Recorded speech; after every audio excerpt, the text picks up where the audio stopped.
All right. And Lambert said this, that opportunities are often disguised as hard work, so most people don't recognize it. That is so true. Come on. Yes. Anything that you think that is sweat involved, that is an opportunity that you want. But your greatest blessing may be connected. And here's the thing, it may not be no sweat involved. That's just your initial reaction. So she says because of that, half the people right there gonna miss their opportunities. It's disguised. Boy. So Jesus was offering the young man an opportunity, but it was really disguised as an act of faith. Which is trusting God. Yes.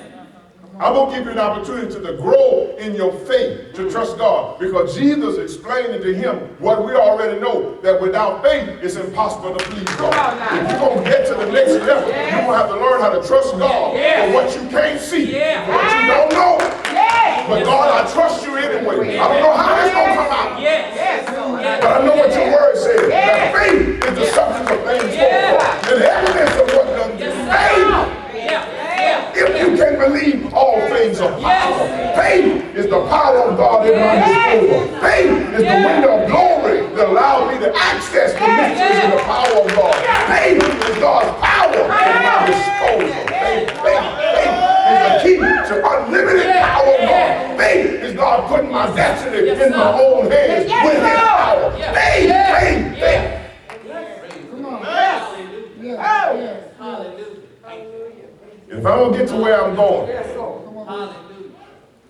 it's going to require more faith than anything else. If you're going to walk with God, you're going to have to learn how to walk in faith. I'm going to say it again. If you're going to walk with God, you're going to have to learn how to trust God for what his word says. So Jesus is setting him up. But it's an opportunity disguised as an act of faith.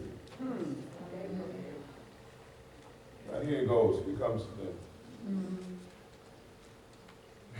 By challenging his faith, he exposed his weakness. I thought you said, what shall you do that you may hear? Okay. Now all of a sudden, you don't want life. What happened? See, he misinterpreted this. He came to Jesus honestly, sincere, with the spirit of preserving life, preserving his legacy. What can I do? I want to do more.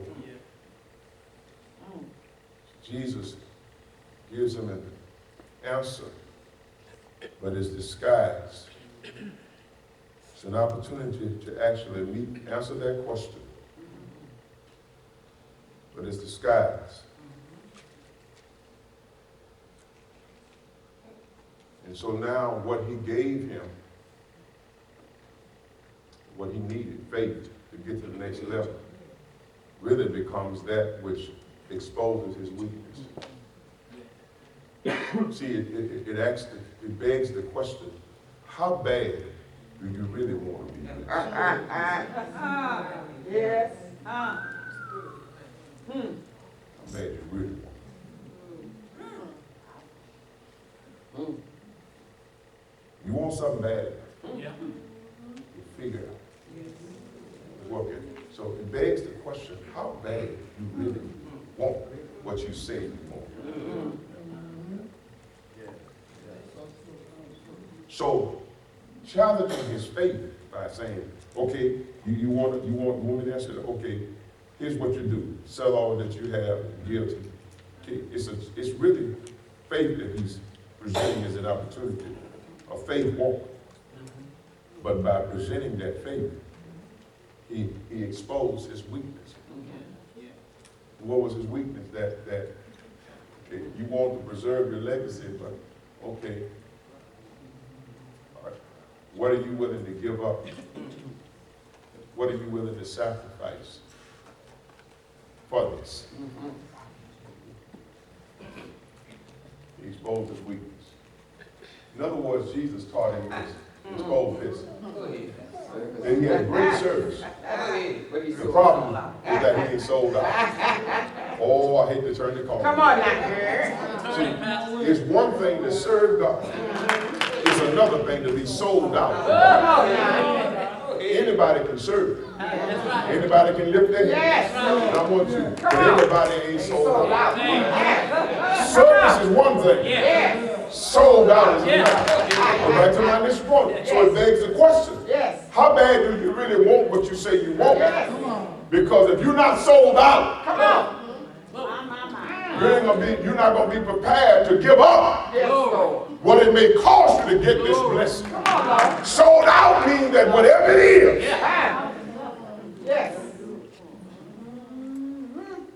here's his weakness. Up until now, he had great service. His only problem was he wasn't sold out. I said I wasn't going to be nice to this. Come on now. So sold out here actually means he lacks sacrificial service. What is sacrificial service? It's the opposite of always wanting to get something from God but not giving nothing in return. Come on. Yes. It's always give me, but never bless. Come on. Come on now. That's good. Yes. All right, say right there. I'm talking to myself. No, go on.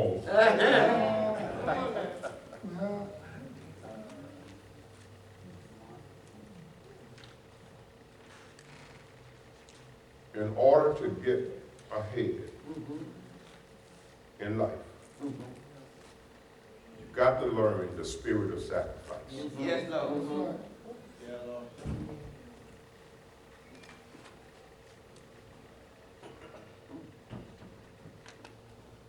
When I was in school in Atlanta, I worked 10 to 6:30, Georgia City, downtown.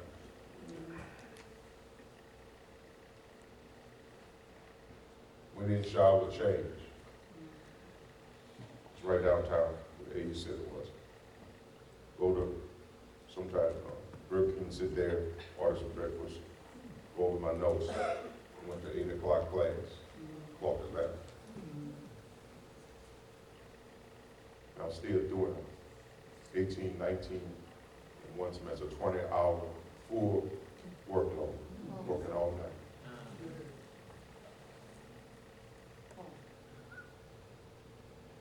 But I wanted more. It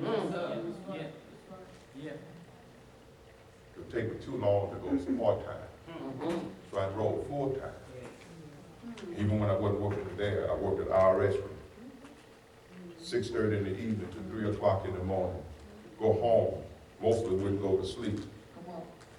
Prepare for my test, do my lesson, assignment. Get up, shower, go on to school.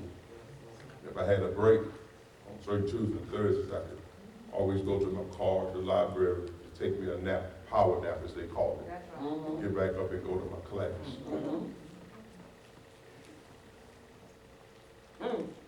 If you don't learn the spirit of sacrifice, you will not get ahead. Yes. Yes. I'm going to tell y'all this again, and if I don't finish today, I'll finish it. Nothing is free. Everything comes at a price. It's how much are you willing to pay and give up. And this is what Jesus is trying to teach you, a simple lesson. It's not about his wealth or riches and giving up. It's the spirit of sacrifice. What are you willing to sacrifice in order for this blessing?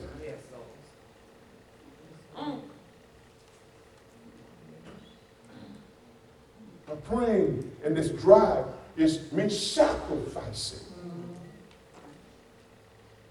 And it may be over a period of time. I don't know. But it's the spirit. So sacrificial service is all that Jesus teaches. That serving God is not just about what God can do for you. But what are you willing Yes, Lord. to do for him? Yes. To give up for him? Yes. It's the same. And that's with life. We'll say, oh, I can't go to school. You know, I can't do that. Well, I probably couldn't do it now, not in this stage, but then I was a little bit younger. I could burn the midnight oil. Can't burn it now that much, but you know. But I can burn it then. That's why the Bible says you do certain things while you're young. But now, here's the other side. A lot of older folks are going back. I'm thinking about it myself. Because it's all about what are you willing to sacrifice.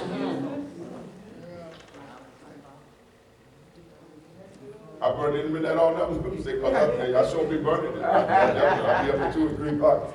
She right about that. Because I don't want to be responsible for teaching you nothing that God won't be pleased in. Amen. So that's part of the territory. Because I despise pastors that teach crazy stuff, you know. I despise it because the information is too available and free. It's just you taking the time to get it and get it right. Don't mess with me. You know, don't say, hey, that's why I lift the channel. If I'm in the service and preach 8,000, I'm just like y'all. Just get up like I zone out. I ain't going to act like I ain't just put on myself. I'm just going to life and get up and say, I got somewhere else to be. Amen. Amen. Because my time is too precious for you to waste. And that's how I view you. Come on. Yes.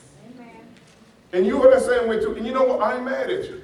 Your time is too precious for me to waste. Yes. So I try to give you what God gave me to the best of my ability, but without wasting your time. Thank you. Because I value it.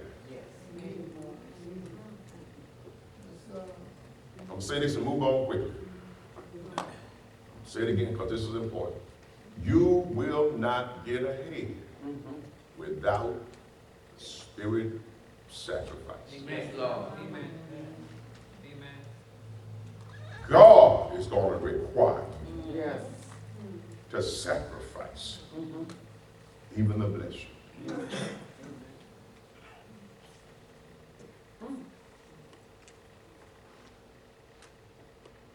All Jesus is trying to do is add to him another life-working principle.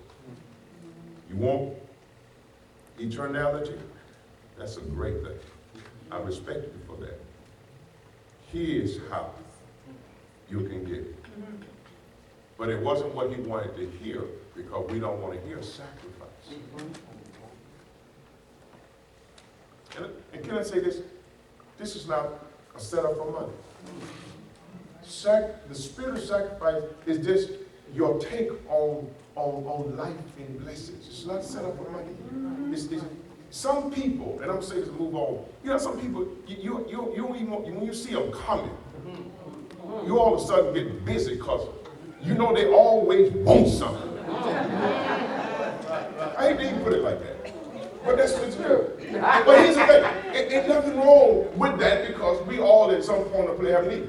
It's that they always want something, but they ain't never willing to contribute to nothing. You ask them to come help you, I'm busy. But they'll call you in a minute saying, can you do this? Can you do that? Can you take me here? But when I need you, I just need a ride to work. Or I just need a ride to the store. Or can you just give me a,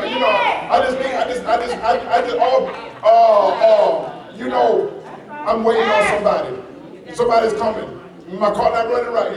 It's always a hand out, but never. Come on. A spirit to be a blessing every now and then. Yes. Just do good for people who you know have helped you along the way. Show your love. Show your kindness. Yes, Lord. Take them to dinner and you pay for the meal. Yes. Sister Wilma.